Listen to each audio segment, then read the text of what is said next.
Hi friends, welcome to our YouTube channel Mahakal academy Biaora.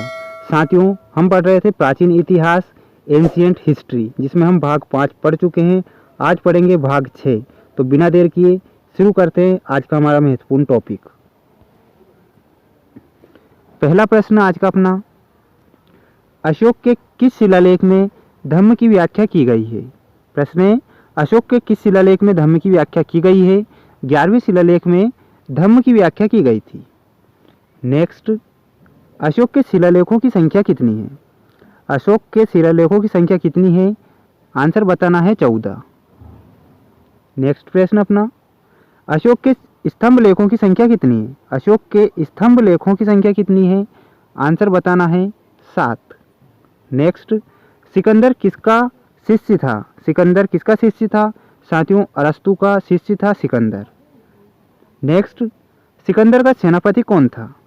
Sikandar का सेनापति कौन था? सेल्यूकस निकेटर सिकंदर का सेनापति था।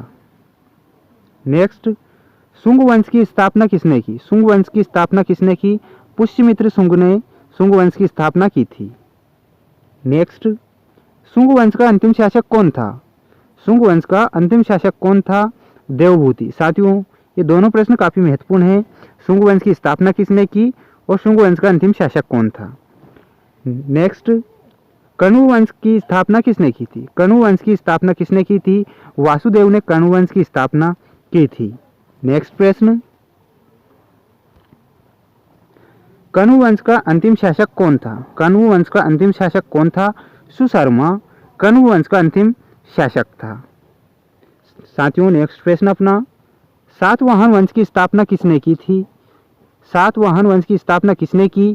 शिमुक ने सातवाहन वंश की स्थापना की थी। साथियों, आपको अपने बुक में नोट डालकर लिखना है, भारत पर आक्रमण करने वाले विदेशी आक्रमणकारियों का क्रम इस प्रकार है। पहले यूनानी, दूसरा शक, पहलव और कुषाण। साथियों, ये भारत पर आक्रमण करने वाले विदेशी आक्रमणकारी थे। पहले थे यूनानी, शक, पहलव तथा कुषाण। ये उनका क्रम है, तो इसको नोट डालकर लिखना है। नेक्स्ट, गुप्त वंश का संस्थापक कौन था? साथियों, गुप्त वंश का संस्थापक कौन था? काफी महत्वपूर्ण प्रश्न और कई बार एग्जाम में पूछा गया प्रश्न। गुप्त वंश का संस्थापक कौन था? श्रीगुप्त गुप्त वंश का संस्थापक था। नेक्स्ट, गुप्त वंश का प्रथम सम्राट कौन बना? गुप्त वंश का प्रथम सम्राट कौन बना? चंद्रगुप्त प्रथम गुप्त वंश का सम्राट बना था। नेक्स्ट प्रश्न अपना, गुप्त संवत की शुरुआत किसने की? गुप्त संवत की शुरुआत किसने की? चंद्रगुप्त प्रथम ने। नेक्स्ट प्रश्न, हीनयान तथा महायान किस धर्म के दो भाग हैं? हीनयान तथा महायान किस धर्म के दो भाग हैं? ये हैं साथियों बौद्ध धर्म के दो भाग हैं, हीनयान तथा महायान। नेक्स्ट, चंद्रगुप्त प्रथम के बाद गुप्त वंश का शासक कौन बना? चंद्रगुप्त प्रथम के बाद गुप्त वंश का शासक कौन बना? समुद्रगुप्त।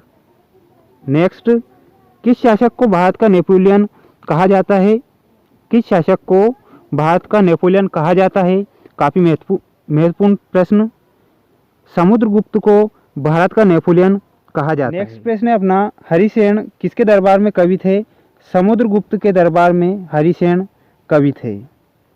नेक्स्ट है, कनिष्क किस वंश का शासक था? कनिष्क किस वंश का शासक था? कुषाण वंश का शासक था कनिष्क। नेक्स्ट है, गंधार शैली एवं मथुरा शैली का विकास किसके शासनकाल में हुआ था? गंधार शैली एवं मथुरा शैली का विकास किसके शासनकाल में हुआ? कनिष्क के शासनकाल में हुआ था गंधार शैली एवं मथुरा शैली का विकास।